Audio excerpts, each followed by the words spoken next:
Hello and welcome everyone to your self-love virtual retreat. As you know, I'm Tanya Penny. I'm an illness and trauma guide, a spiritual alchemist, and I'm super excited to be sharing this event with you. In the past, I've done this event a little bit later in the year, but I felt really guided to offer it at this point in March for a couple of reasons. Number one is my birthday's in March, and I love my birthday. And I love to do things, special things around my birthday, including for my community, like you. My birthday also falls on International Women's Day. And I'm not going to say that men don't struggle with self love too, because they absolutely do. And what I like to think of Women's Day is actually more feminine, Divine Feminine Day. And so we're all meant to integrate that divine masculine and feminine within us. And yeah, so I feel like this is really important for this as well. And finally, it is National MS, National Multiple Sclerosis Awareness Month. And as most of you probably know, I was diagnosed with MS in 2004, and it was a pretty rough road. And I did come out on the other side of it and was able to fully heal it and no longer have any signs of MS. And that happened by 2010. So, another reason why I felt really guided to do the self love event this month. And here's the deal with not just MS, but illness in general. Illness is usually a sign from our soul that we are out of alignment with our true self. Or another way to say that is we are out of alignment with self love.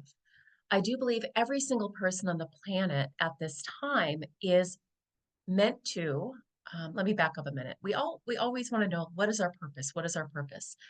And I'm going to say for 95% of the people on the planet, one piece of your purpose is to learn to fully love yourself. And I'm going to get into what that even means. So that's another reason why I wanted to do this intro video before we dove into our live workshop, is that we talk a lot about self-love, and yet a lot of people don't really know what that means. So, in a nutshell, self love to me has to do with looking at, are your thoughts, your words, and your actions aligned with loving you? Your thoughts, your words, and your actions.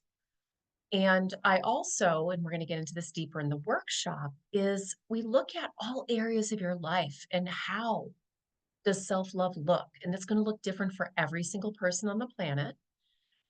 But again, your thoughts, your words, and your actions, are they loving of you?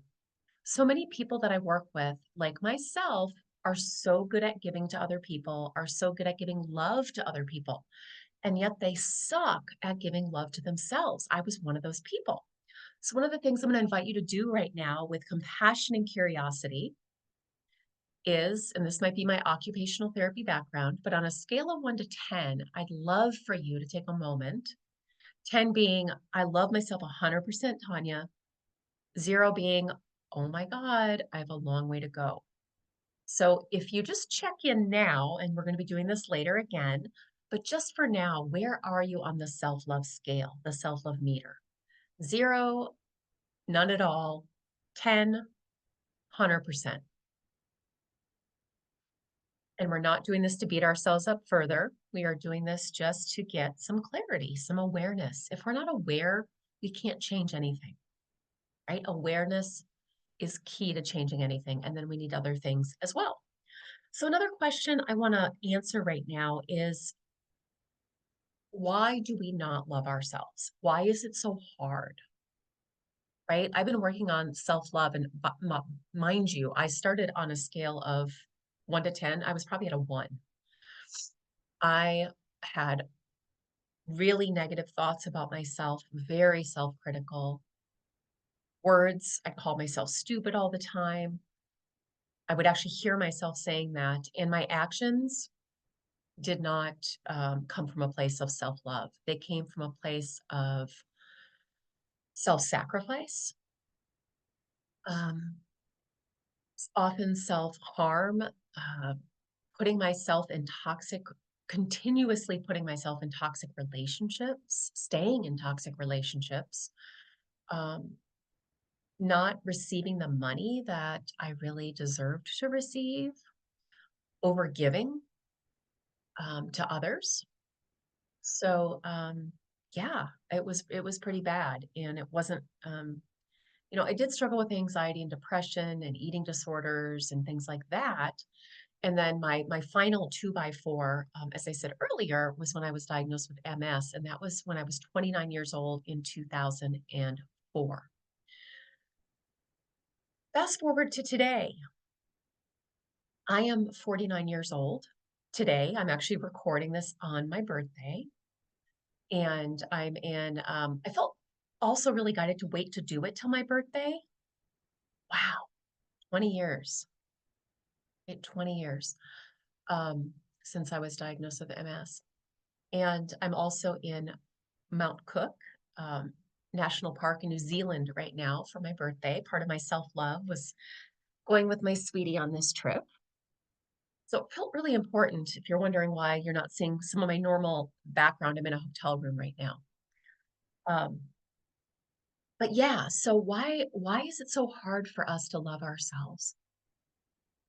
And really, again, this isn't to like to blame anybody, but in childhood, what happens is we see our parents or other caregivers, primary adults, they're not loving themselves, right? My mom was very critical of herself. My dad was very critical. You know, we don't see our parents fully love themselves, number one. And then number two, based on how we were treated growing up. And again, I'm not doing this to put blame. It's just fact. So many of us were treated in ways that were not loving, were completely the opposite. Criticism, physical or sexual abuse, neglect, especially emotional neglect. So, yeah, in a nutshell, that's why. We didn't see our primary caregivers fully love themselves and the way we were treated growing up. So, given the way that we were treated growing up or what we saw, what happens is we take on, usually unconsciously, self limiting beliefs about ourselves. One of the biggest beliefs in the world, common, is I'm not lovable, I'm not good enough, I'm not worthy, I'm not important, I'm not special, some version of that. And if you don't think you have that, I would advise you to go a little bit deeper because you wouldn't be here otherwise, right? You wouldn't be watching this, you wouldn't have signed up for this event. So, yeah, it's just the way it rolls, right? We take on limiting beliefs about ourselves and the world. In this case, the I'm not lovable, worthy, good enough, special, important, some version of that. And because of that limiting belief that we continue to hold, we continue to attract to ourselves people that are going to continue to treat us in a way that is not loving because that's what we think we deserve and we put up with it. So it's like a magnet of crap, right? It's the opposite of self-love. So we continue to attract and then act from that place of not loving, not 100%, right? So many of you listening might be like, "Oh, I've worked on this." Okay, and you're still here. So if you are sick, if you are struggling in some other area of your life, you are likely, that's a sign. That's another question I get. How do I know where I am with self-love? And again, thoughts, words, actions. And also looking at around you what's happening. What kind of relationships do you have? What kind of job? Money stuff. And we're going to get into all that. There are so many facets of self love, you guys. I can't wait to go into the workshop with you. Okay, so that's a good start. you can start to chew on those pieces. And then I'm going to invite you to listen to an audio. And it's one I actually recorded. I believe I recorded it last year for the self love event. It was so good. I thought about re recording it and I was like, nope, it is perfect, just the way it is. And so I'm going to invite you to listen to that next. And that has to do with self love and time, one of the biggest pieces of self love that I've had to work on, and so many people that I work with, my divine clients, my divine community, all struggle with time usually. So I'm going to invite you to watch that next. And I also want to talk just a little bit about the three tools that I am gifting you guys, sample tools that are going to support you to more fully love yourself over the next couple of weeks and hopefully beyond. So the first one is what I call the therapeutic meditation practice. Many of you who've been with me for a long time know that I created a process called the therapeutic meditation process, and the practice is one of those tools. It pretty much helps you in a nutshell to connect with and accept all parts of yourself, your body, your emotions, your desires, right? We've got all of these aspects of ourselves. And getting to self love first requires that we connect with and accept these parts of ourselves. So, that guided therapeutic meditation practice helps you to do that. I recommend to listen to it at least once a day. You can hit play as you fall asleep at night or use it as a midday nap. It's great if you're sick with a chronic illness or acute. Midday's great as that midday rest break, lunch break, after work. People that wake up with anxiety and depression or a lot of pain might want to listen first thing in the morning, and you can fall asleep to it if you want to. It works on an unconscious, conscious level. Second tool is one of my newer tools that I just created really for myself. It kind of came to me when I went through a deeper layer of healing in 2019 with sexual abuse um, from my father. And also, no need to get into details here. But that helps you to show up and be what I call that divine parent that that's a part of self love, is being that unconditionally accepting and loving parent to ourselves, what I call that divine mother and father to ourselves. So that process, that self healing process, you all get a sample in this self love retreat. I have many processes, but I've picked one that is specifically on self love. So yeah, I highly recommend you listen to that at least once a week, probably 3 to 5 times. It's only 13 to 15 minutes. You can listen in the bathtub when you're taking an Epsom salt bath. Um, it's a more conscious practice. I would prefer you didn't fall asleep to that practice, that self love healing process. Sorry. So we have the therapeutic meditation practice. You can fall asleep to that. It's very restful, peaceful. The self-healing process is more, I'm going to say it goes deeper. And again, it's more conscious, where you're showing up and learning to be that divine mother, father to your younger parts, your wounded parts. And finally, my most new tool, which was created probably 2 years ago, I can't remember, it's called the Truth Loop. So we've got all those limiting beliefs I talk about. And then we have what I call the opposite positive truths that we're activating now.